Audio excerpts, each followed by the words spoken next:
우리 은혜 받으실 하나님의 말씀은 고린도후서 7장 2절에서 16절의 말씀입니다.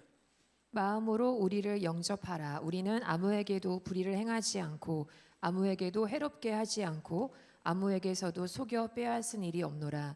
내가 이 말을 하는 것은 너희를 정죄하려고 하는 것이 아니라 내가 이전에 말하였거니와 너희가 우리 마음에 있어 함께 죽고 함께 살게 하고자 함이라.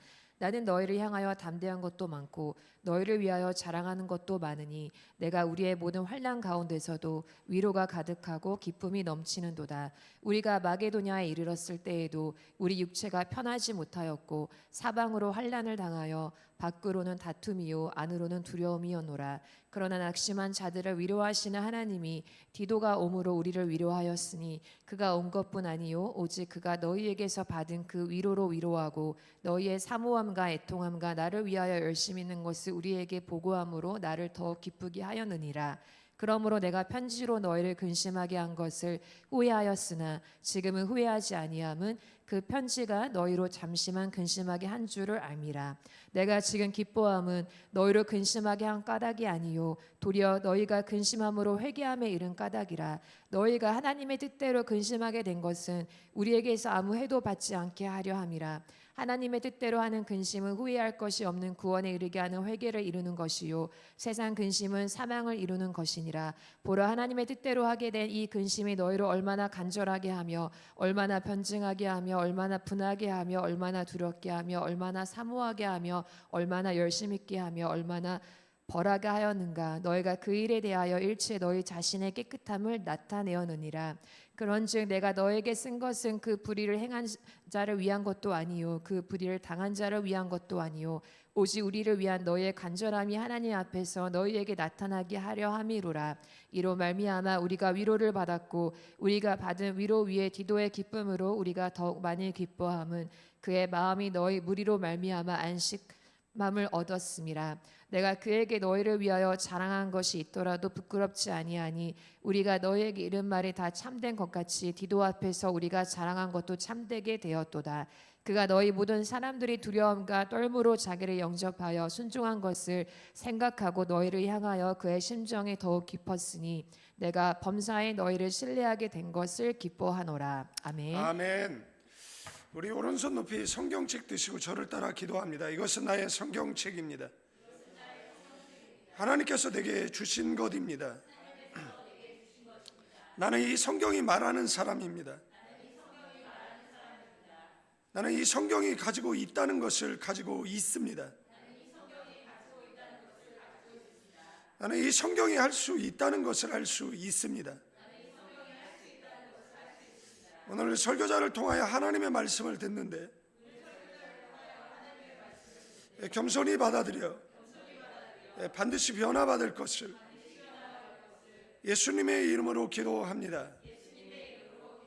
아멘. 이 고린도후서 7장 2절에서 16절 배경을 이해하려고 하면 먼저 바울과 그리고 고린도 교회 사이에 있었던 그 긴장과 상처의 시간을 살펴보아야 한다라는 것. 이 본문은 단순한 감정의 표현이 아니라 깨질 뻔했던 관계가 회복되는 순간을 기록한 장면이다라는 것. 사도 바울은 이 고린도 교회에 보낸 편지들이 있는데 지금은 분실되어서 기록으로 남아 있지 않는 이 편지를 디도의 편에 보냅니다. 그리고 그 편지는 그들을 심하게 책망하는 내용들로 이루어져 있었던 것을 보게 되어지고 사도 바울은 이 7장 읽는 내용 속에서 이것을 보낸 것을 좀 후회했다라는 표현도 볼 수가 있습니다. 그래서 그 편지를 보내고 아마 이 고린도 교회와 사도 바울과의 관계는 완전히 깨질 것이다라고 예상을 했었던 것 같습니다. 고린도 교회는 바울이 직접 세운 교회였어요. 사도행전 18장에 내용이 나와 있습니다. 그러나 시간이 지나면서 외부에서 들어온 이 거짓 선지자들, 거짓 교사들, 이런 그 성경에 기록된 이 거짓 사도들이 이 바울의 사도직을 공격하기 시작했다라는 겁니다. 그들은 바울의 외모라든지 말솜씨라든지 뭐 재정 문제라든지 권위 등을 비난하면서 교인들의 신뢰를 흔들었어요. 문제는 이 고린도 성도들이 이 공격에 단호하게 맞서지 않았다라는 사실이에요. 어떤 이들은 동조했어요. 어떤 이들은 침묵했습니다. 그 결과 바울과 교회 사이에 깊은 그런 감정의 골이 깊어졌고 그리고 균열이 생겼다라는 겁니다. 이 상황 속에서 바울은 한 차례 가슴 아픈 방문을 했다라고 고린도후서 2장 1절 말씀에 보면 내가 다시는 너희에게 근심 중에 나아가지 아니하기로 결심하였다.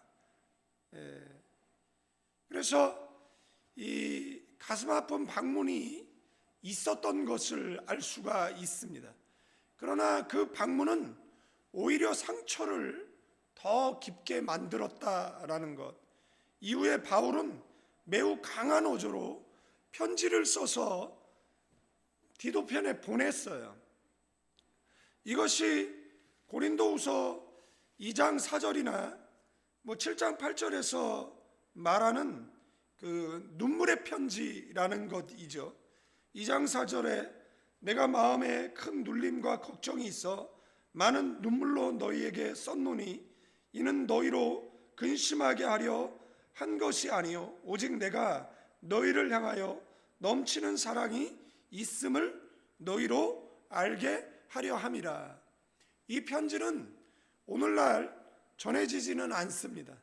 내용은 분명히 말씀드렸던 것처럼 준엄했을 것이고 교회를 근심하게 만들 만큼 직설적이었다라는 것입니다. 이 사도 바울은 굉장히 말이 직설적인 사람이었어요. 그래서 사도 바울이 제일 먼저 쓴 우리가 뭐 갈대고로 애골빌빌 딤디딤 이렇게 외우지만 그래서 애우기 편에서 사도 바울이 쓴 13권은 이렇게 외우는데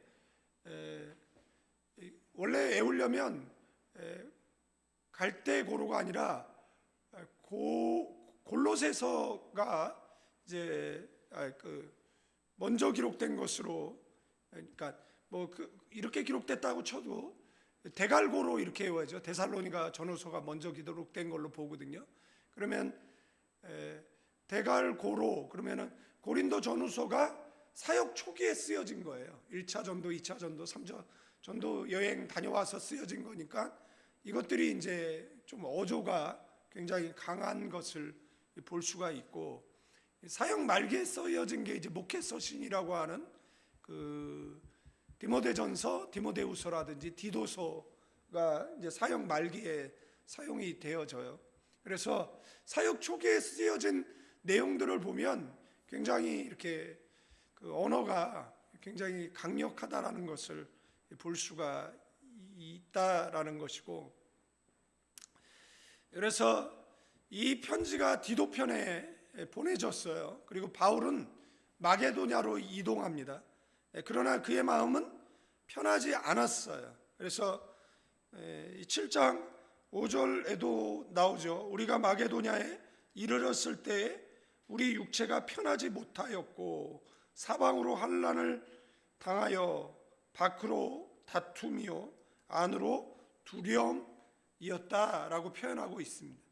외부의 핍박도 있었지만 더 큰 두려움은 고린도 교회가 혹시 자신을 완전히 거부하지는 않을지에 대한 염려가 컸다라는 거예요.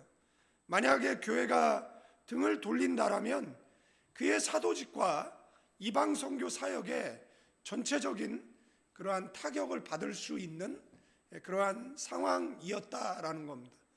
그 사도 바울이 세운 교회에서 사도 바울이 불신임 됐다라고 생각을 해보십시오.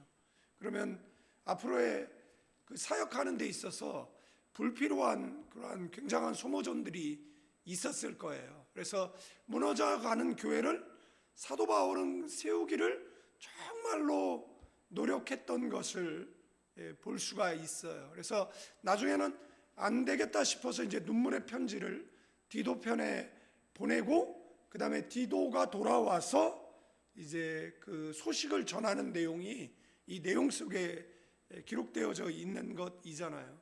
그래서 디도가 돌아와서 놀라운 소식을 전하는 거죠. 고린도 교회가 편지를 받고 깊이 근심했고 사도 바울을 사모하고 애통하고 그 다음에 열심을 내고 있다라는 보고를 사도 바울이 듣게 되어지는 것이다라는 사실입니다. 좀 이따 말씀을 드리도록 하고요. 바울은 아주 직설적으로 2절서부터 시작되는데 마음으로 우리를 영접하라 이렇게 시작합니다. 이 영접하라는 것은 뭐 공간을 내어주는 것을 이야기하는 게 아니에요. 뭐 자리를 마련해 주는 것을 말하는 것이 아니라 마음속에 들어올 자리를 만들라라는 뜻이에요.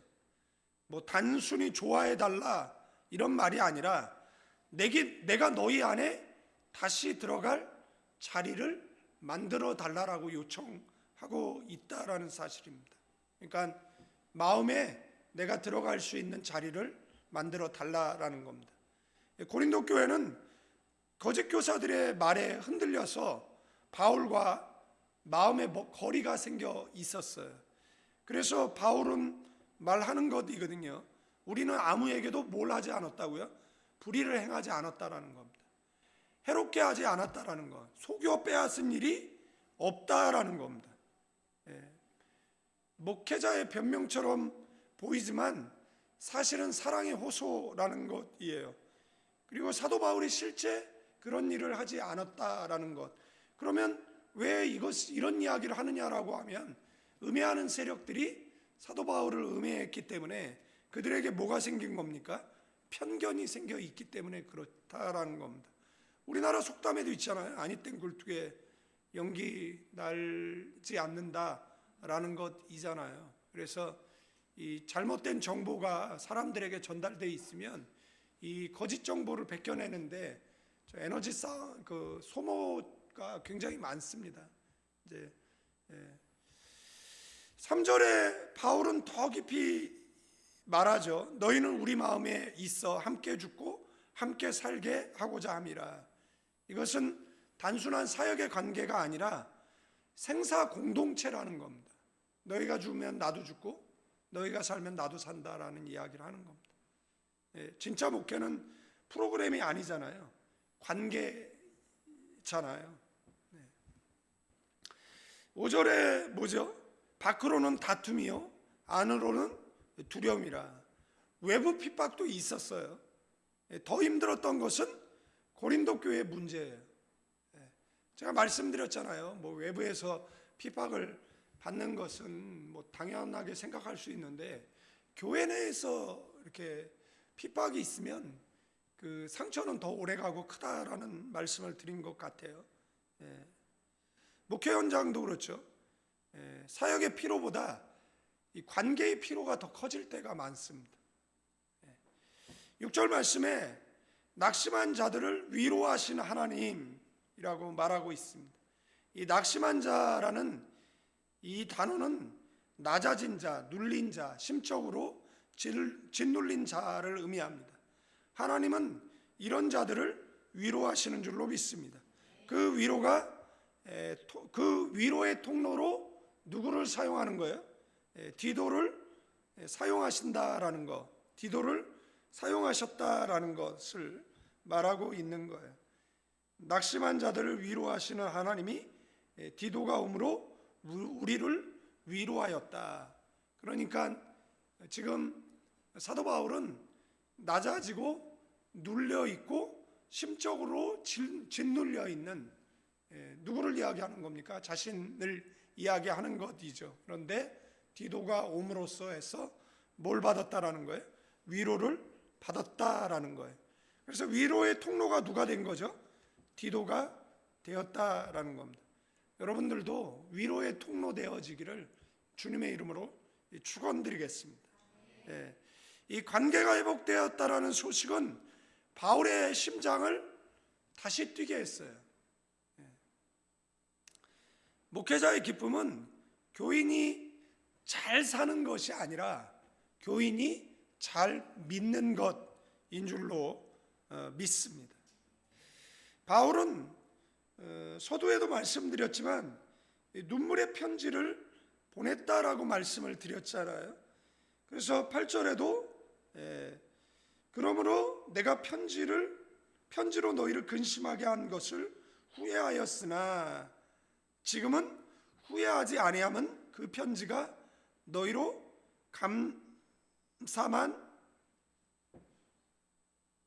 잠시만 근심하게 한 줄 알미라. 이게 노안이라 가지고 이게 안경을 챙겨서 갖고 왔는데 또 여기까지 챙겨오질 않았어요. 저 위에 올려놓고 그냥 내려왔나. 그래도 가끔 보이는데 이게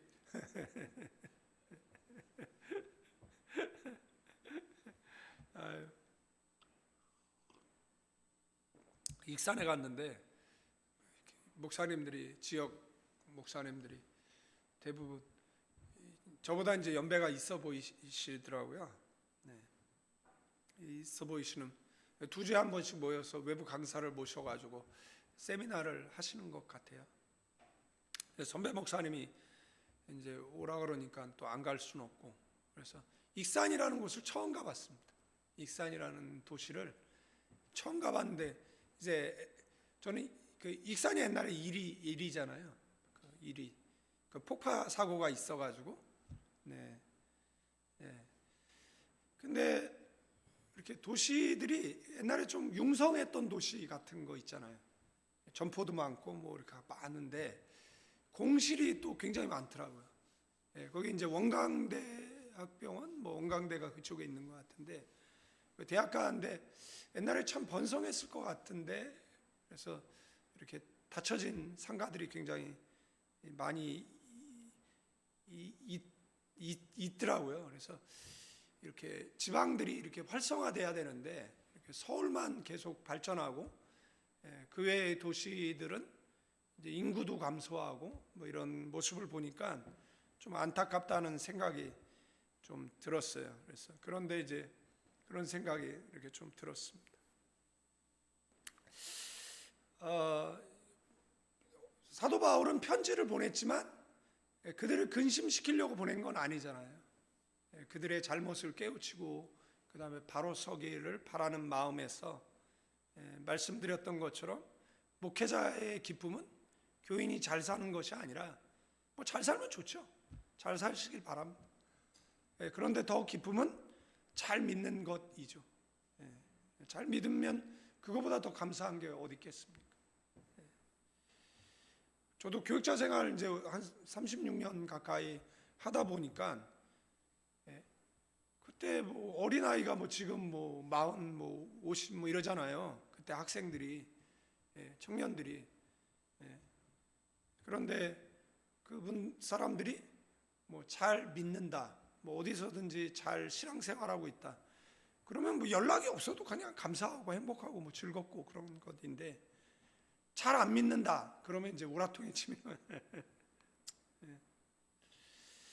그래서 편지가 보내졌고 사도 바울은 잠시 후회했다라고 이야기를 합니다.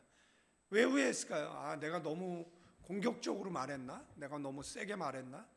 내가 너무 나무랬나? 이제 그렇잖아요. 네.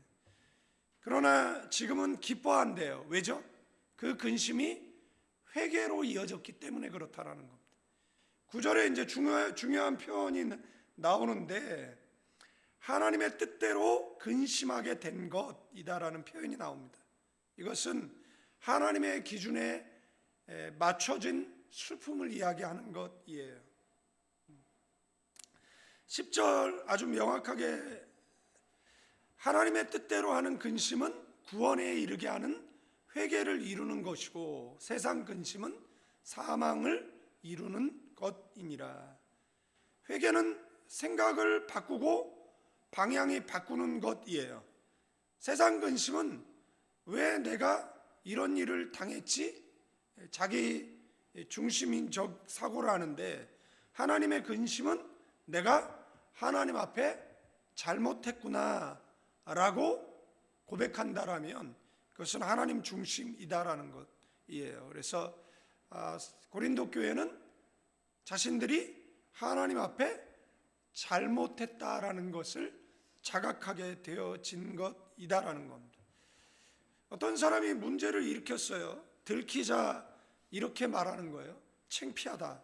이거는 세상 근심인데 이건 사람 눈 때문인 것이잖아요.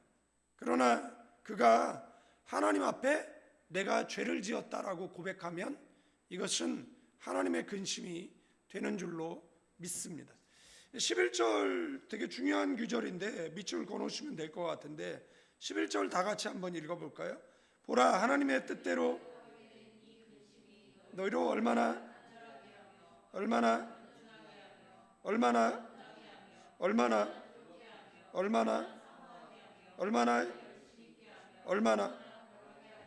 너희가 그 일에 대하여 일체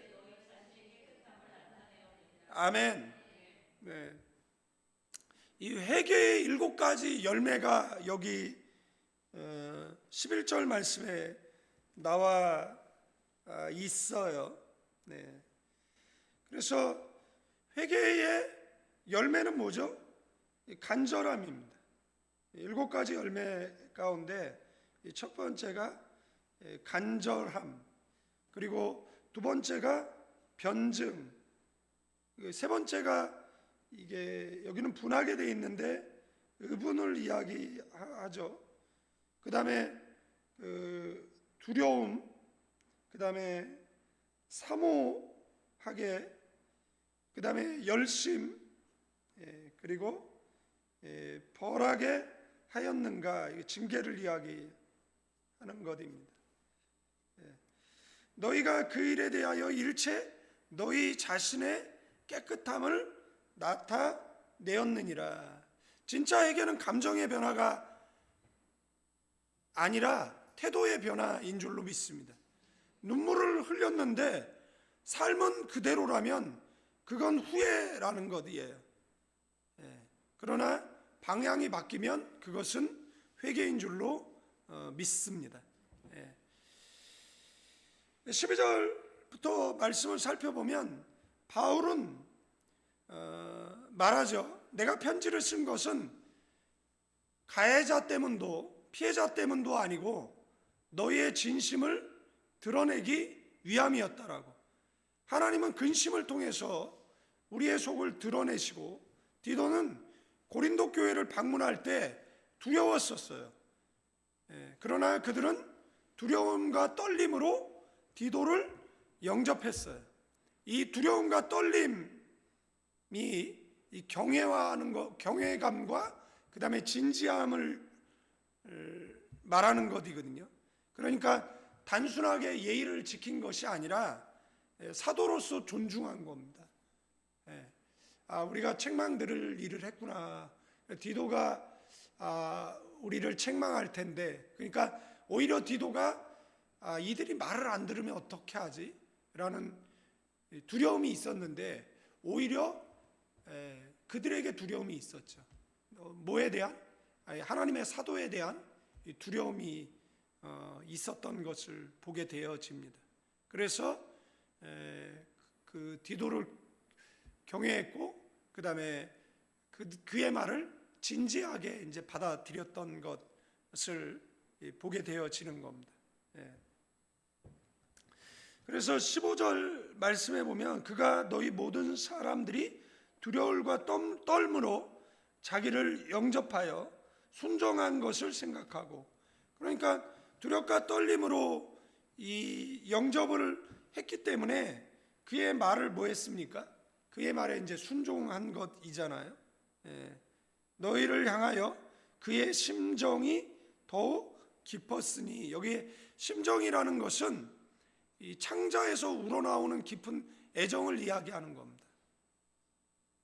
회개는 사랑을 다시 깊게 만드는 줄로 믿습니다. 16절에 사도 바울은 뭐라고요? 내가 범사에 너희를 신뢰하게 된 것을 기뻐하노라. 그러니까 이 고린도 교회가 신뢰할 수 없는 교회라고 생각을 해서 이 눈물의 편지를 보냈는데 오히려 디도를 이렇게 사도로서 영접하고 그 다음에 그의 말을 듣고 교회가 이제 회개를 한 것이잖아요. 그래서 사도 바울은 이 깨어진 관계가 다시 회복되어지고 그 다음에 이 고린도 교회에 대한 이 불신은 사라지고 이제 뭐 하게 된 거예요? 다시 신뢰하게 되어진 것이에요. 그래서 기뻐하노라고. 이 관계의 마지막 단계는 뭐죠? 신뢰잖아요. 그러니까 관계가 깨지면 신뢰가 안 되거든요. 의심이 사라져야 기쁨이 오는데 의심이 안 사라지니 미치겠네.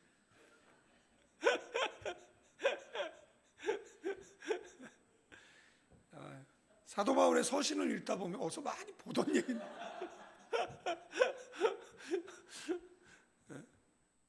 남들 보면 신세 한탄하고 앉아 있는 줄 알았는데 그게 아니라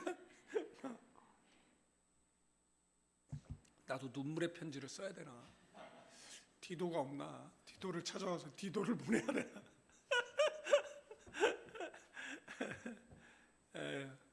여러분들 교인이 목회자를 신뢰하고 목회자가 교인을 신뢰할 때 교회는 건강해지는 줄로 믿습니다. 회개는 관계를 깨트리는 것이 아니라 관계를 살리는 것이다라는 것을 기억해야 될 줄로 믿습니다. 그래서 기도를 한다라는 것은 회개해야 한다라는 거거든요. 그래서 온전한 회개가 일어나면 그 다음에 이제 다시 회복의 역사가 일어나는데, 그죠? 그런데 그 기도 안 하고 자꾸 니 탓 내 탓 하고 있다 그러다가 날 새면 무슨 저 의미가 있어요? 네. 아유, 네 진짜 정리하고 마치도록.